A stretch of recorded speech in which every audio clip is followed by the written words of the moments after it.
Good morning Pilipinas, 5:10 ng umaga at nagbabalik po ang Panahon TV. Ngayon nga pong araw na ito, again, we're commemorating the 28th anniversary of the People Power Revolution in EDSA. Dahil nga po dyan, wala pong pasok ang lahat ng antas sa buong bansa, All levels po yan, both public and private. Sa bisa nga rin po yan ng Republic Act number 9492. Ayon nga po rito, Executive Order number 292 declaring the regular holidays, special non-working days, and special holiday for all schools for the year 2014. And there you have it. At dahil nga po nalaman natin ngayon na walang pasok, syempre mabuti nga malaman din natin ang magiging lagay ng ating panahon sa iba't ibang panig ng ating bansa. Magiging malamig nga ba o magiging mainit?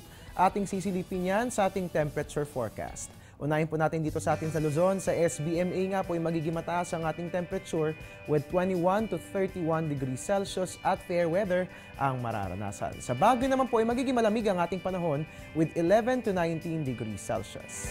Puntahan po natin sa Visayas, sa Iloilo at Bacolod at ganoon din sa Metro Cebu ay magiging mainit ang ating panahon with 23 to 30 degrees Celsius at dyan naman po sa Tacloban ay magiging mababa ang ating temperature with 22 to 29 degrees Celsius. Kaya nga lamang po asahan po natin ang isolated light rains na dulot ng hanging amihan.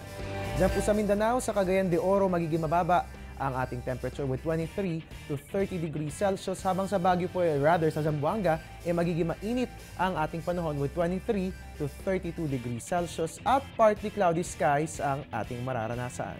Samantala, para sa ating traffic advisory, kasalukuyang in full swing ang construction efforts para sa Skyway Project. Partikular nga po matatamaan ng mga susunod na kalsada: Balintawak, Sergeant Rivera, Quezon Ave, E-Road, Aurora Boulevard, Nagtahan, Quirino at Buendia. At gaya nga po ng ating nakikita sa ating TV screens, yung mga kalsada nga po na may broken lines, yan nga po yung mga roads na pwede nating daanan para maiwasan ng heavy traffic dulot ng nasabing proyekto.